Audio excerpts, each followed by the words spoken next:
오늘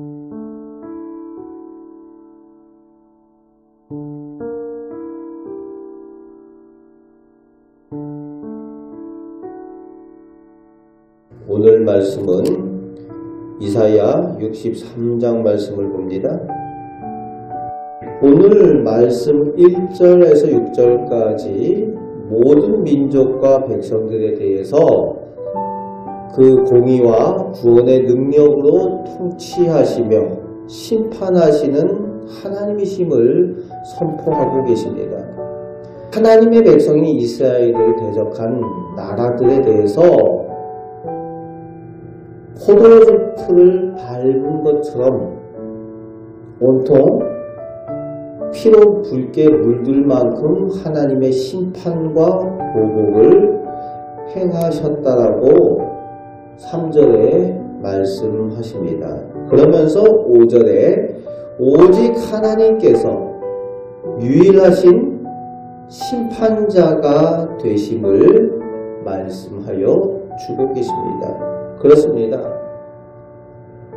오직 살아계신 하나님 한 분 외에는 진정한 신이 없으시고 진정으로 심판을 행하실 의로우신 하나님은 여호와 하나님밖에 없으시다는 거예요. 그렇기 때문에 세상의 다른 것을 두려워할 것이 아니라 오직 하나님을 두려워할 줄 알아야 진정한 구원을 얻게 되는 것입니다. 7절부터 14절까지에서는 하나님께서 과거에 이스라엘 백성을 위하여 사랑과 자비를 베푸셨던 은총의 역사들을 고백하며 그것을 상기시키고 있습니다. 하나님께서 옛날부터 이스라엘 백성을 이렇게 선택하여 주시고 함께 계시고 이렇게 은혜 베푸셨다. 그것을 기억하라고 전하고 있습니다. 8절 9절에 이스라엘 백성을 택하시고 구원자가 되셔서 모든 환난 가운데 하나님께서 그곳에 함께 계셨다는 겁니다. 그리고 은혜를 베푸신 하나님의 역사에 대해서 고백을 합니다. 그런데 그 하나님에 대해서 또 늘 반역하여 대적이 되므로 하나님께서 친히 징계를 하셨다는 거예요. 그럼에도 11절부터 13절까지 백성들이 홍해를 가르시고 구원하셨던 은혜를 베푸셨던 여호와 하나님을 찾고 부르짖을 때에 홍해를 갈라서 우리를 구원하셨던 그 하나님께서 어디 계시냐 하면서 하나님을 찾고 구할 때에 14절처럼 하나님의 영이 임하셔서 이스라엘 백성들을 돌보시고 인도하시고 편히 쉬게 하셨다는 거예요.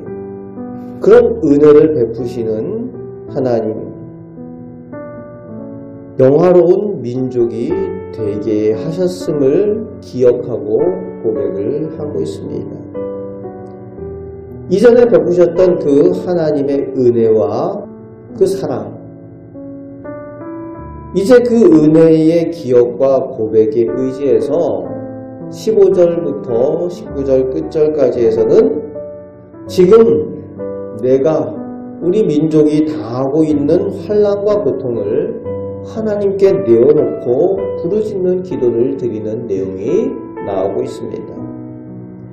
다시 한번 이전에 베푸셨던 것처럼 하나님의 자비와 사랑을 허락하여 주옵소서 간절히 기도하고 있습니다.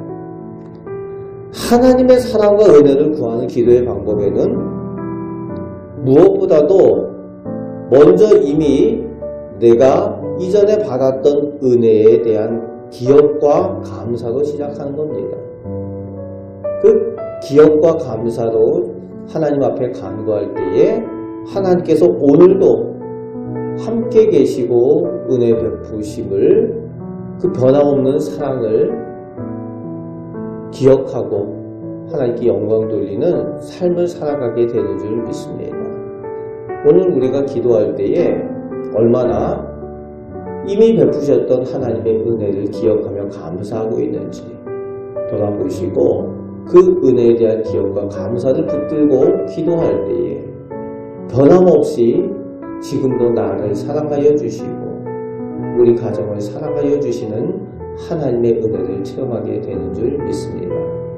오늘도 이스라엘 백성이 하나님 앞에 기도해야 되는 이 기도의 제목을 가지고 이 기도의 모습으로 하나님께 부르짖고 은혜 가운데 더 가까이 나아가시고 하나님의 능력을 체험하고 사랑을 체험하며 살아가시는 우리 복된 성도들 되시기를 주님의 말씀으로 축복합니다.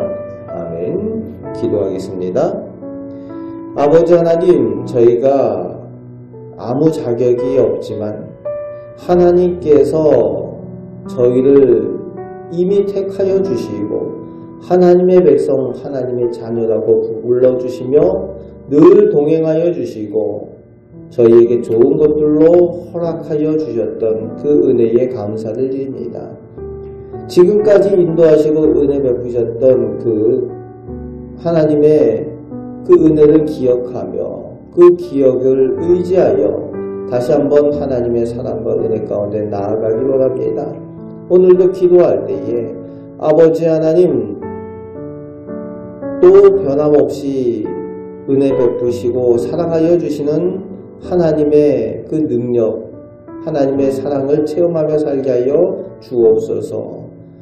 오늘 하루를 사는 동안 하나님께서 베푸신 은혜로 풍성케 하여 주옵소서.